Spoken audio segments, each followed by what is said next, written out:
नमस्कार दोस्तों, मैं आपका वेंकित चौहान एक बार फिर स्वागत करता हूं अपने YouTube चैनल ग्रामीण हेल्प अंकित चौहान में। उम्मीद है साथियों आप सभी लोग अच्छे होंगे। दोस्तों मैं एक दो दिन से वीडियो नहीं बना पाया, किसी काम में थोड़ा बिजी था। अब दोस्तों क्योंकि मनुष्य के साथ कई तरह की परेशानियां हो जाती है, जीवन है तो तरह तरह के काम निकलते रहते हैं। खैर साथियों, दोस्तों 107/16 की जो कार्रवाई आजकल पुलिस ज़्यादा है, आजकल क्या ये देखने में आया है कि ये कार्रवाई ज़्यादा लोगों के विरुद्ध होती है। और मेरे पास काफ़ी SMS और फ़ोन कॉल भी लोगों के आते रहते हैं कि सर ये कार्रवाई हो गई है, क्या किया जाए, नोटिस आ गया है। ऐसे लोगों के खिलाफ भी 107/16 का नोटिस आ जाता है जो लोग विदेश में बैठे हैं, उन्होंने कोई लड़ाई नहीं, झगड़ा नहीं, कुछ नहीं, उसके बाद भी 107/16 का नोटिस पहुंच गया, उनका भी नाम डाल दिया गया है कि आप भी जो है दंगा फसाद कर रहे थे या फिर लड़ाई झगड़ा करने की कोशिश कर रहे थे जिससे शांति भंग हो। तो होता दोस्तों इसमें क्या है कि पुलिस एक रिपोर्ट भेजती है लिख कर कि साहब फला फला व्यक्ति, हमें ऐसी आशंका है कि ये जो है शांति व्यवस्था को जो है भंग कर सकता है, इसीलिए इनके विरुद्ध जो है 107/16 की जो प्रोसीडिंग है वो शुरू की जाए।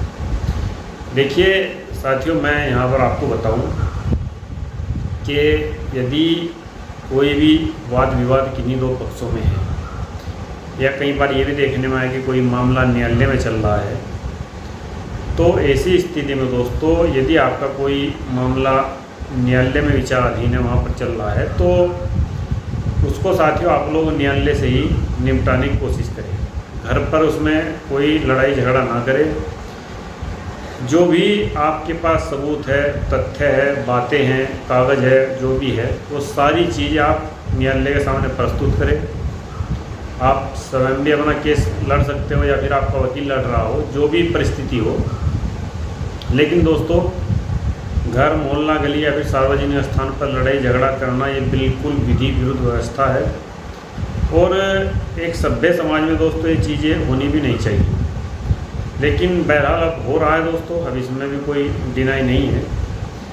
लेकिन मैं आपको जो मेरी राय है मैं यही आपको बता पाऊँगा कि यदि आपका कोई मामला न्यायालय में चल रहा है तो आप उसको दोस्तों न्यायालय पर ही छोड़ दीजिए, न्यायालय पर विश्वास रखिए, जो भी न्यायालय से निर्णय आएगा उसको मानिए।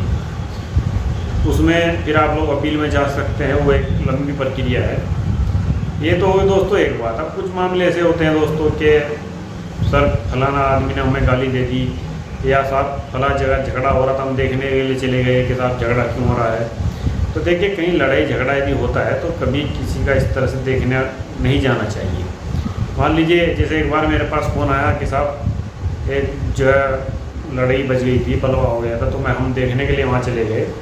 तो हुआ ये बाद में कि उन श्रीमान जी के पास पुलिस ने नोटिस भेज दिया, क्योंकि दोस्तों पुलिस मोबाइल लोकेशन ढूंढती है कि किस किस के मोबाइल यहाँ पर एक्टिव थे।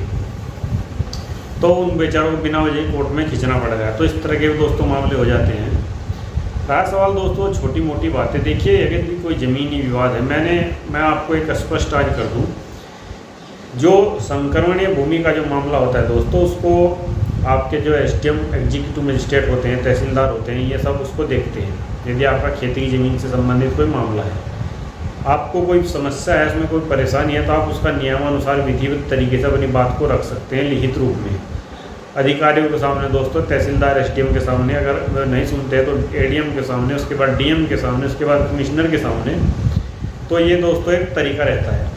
यदि आपका आबादी की ज़मीन का मामला है, यानी कि दोस्तों आपका कोई घर का मामला है, आपको लगता है कि फला व्यक्ति ने हमारे घर के हिस्से कुछ ज़मीन दबा ली है, फिर दबाने की कोशिश कर रहा है, तो दोस्तों ये एक सिविल डिस्प्यूट है। आप इसमें सिविल कोर्ट में जा सकते हैं और सिविल कोर्ट में जा कर के आप अपनी बात को कह सकते हैं कि श्रीमान ऐसा ऐसा हमारे साथ हो रहा है और हमें जो है इसमें न्याय दिया जाए।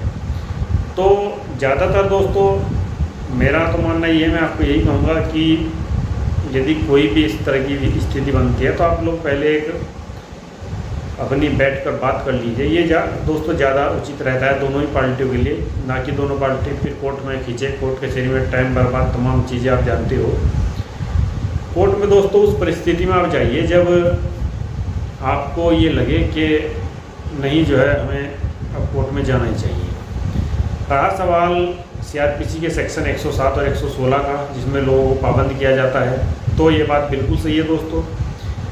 जरा सा भी किसने लड़ाई झगड़ा किया या फिर जैसा मैंने आपको बताया कोई लड़ाई झगड़े में चला गया, देखने के लिए चला गया, तो पुलिस उसकी बिल्कुल 107-16 कर देती है दोस्तों। कई बार और आगे की कार्रवाई भी हो जाती है।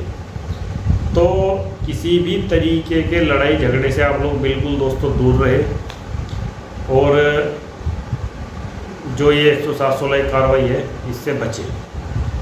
मान लीजिए यदि आपने कुछ भी नहीं किया है, उसके बाद भी आपके विरुद्ध जो है 107-16 की कार्रवाई हो गई है, तो मैंने पहले भी अपने वीडियो में बताया है कि देखिए 107-16 का जब नोटिस जारी होता है तो उसमें लिखा होता है कि आप हमें कारण बताइए कि क्यों ना आपके विरुद्ध जो है 107-16 की प्रोसीडिंग शुरू की जाए और आपसे जो है 6 महीने या 1 साल के लिए बंद पत्र लिया जाए कि आप शांति व्यवस्था बनाए रखेंगे। ऐसा है मोटा मोटा उसमें लिखा होता है दोस्तों। आप लोगों के पास जिनके भी 107-16 नोटिस होगा उसमें देख लीजिए। सबसे पहले उसमें आपको कारण बताने के लिए कहा जाता है। अब इसमें आपको क्या करना है, कारण क्या बताना है। मान लीजिए जैसे आप कह रहे हैं कि साहब हमने कुछ नहीं किया है, तो आप उसमें सारी बातें लिखिए। सेवा में श्रीमान उप जिलाधिकारी महोदय, और महोदय निवेदन इस प्रकार है, मैं फला फला का गाँव का निवासी हूँ या शहर का निवासी हूँ, मैं ये कार्य करता हूँ।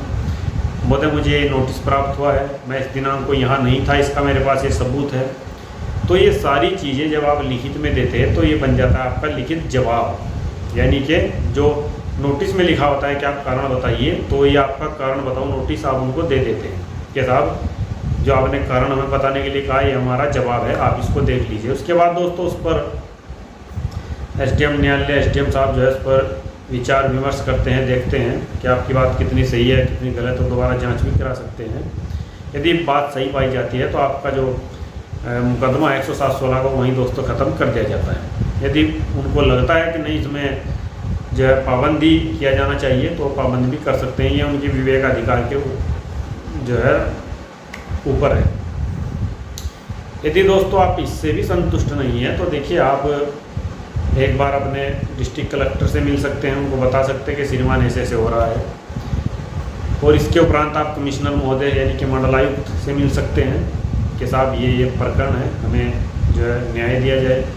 और यदि दोस्तों ना इससे भी समाधान ना हो आपका, तो फिर आपके लिए उच्च न्यायालय का दरवाज़ा खुला हुआ है। आप हाई कोर्ट में दोस्तों रीट लगा सकते हैं, उनको बता सकते हैं, अपनी बात जाकर कह सकते हैं कि श्रीमान हमारे साथ ऐसा ऐसा हो रहा है और हमारे जो मौलिक अधिकार है उनका हनन हो रहा है। मानवाधिकार आयोग को भी आप लिख सकते हैं। तो तमाम विधिवत तरीके हैं, लेकिन मेरा कहना आपसे दोस्तों यही है, यदि आपके विरुद्ध 107-16 नोटिस जारी हो गया है, आपकी कोई गलती नहीं है, तो एक बार आप संबंधित अपने अधिकारी से ज़रूर मिलिए और उनको बताइए अपनी पीड़ा, अपनी बात बताइए कि साहब ऐसे ऐसा हुआ है। तो फिर मिलता हूँ दोस्तों आपसे मैं किसी दूसरी वीडियो में। यदि वीडियो दोस्तों आपको अच्छा लगा हो तो कृपया मेरे इन वीडियो को शेयर कीजिए, और जो हमारा चैनल है दोस्तों उसको आप सभी लोग जो है सब्सक्राइब कीजिए। और दोस्तों ऐसे ही आप सभी लोगों का प्यार मिलता रहेगा, तो आपका बहुत बहुत धन्यवाद। फिर मिलता हूँ आपसे किसी दूसरे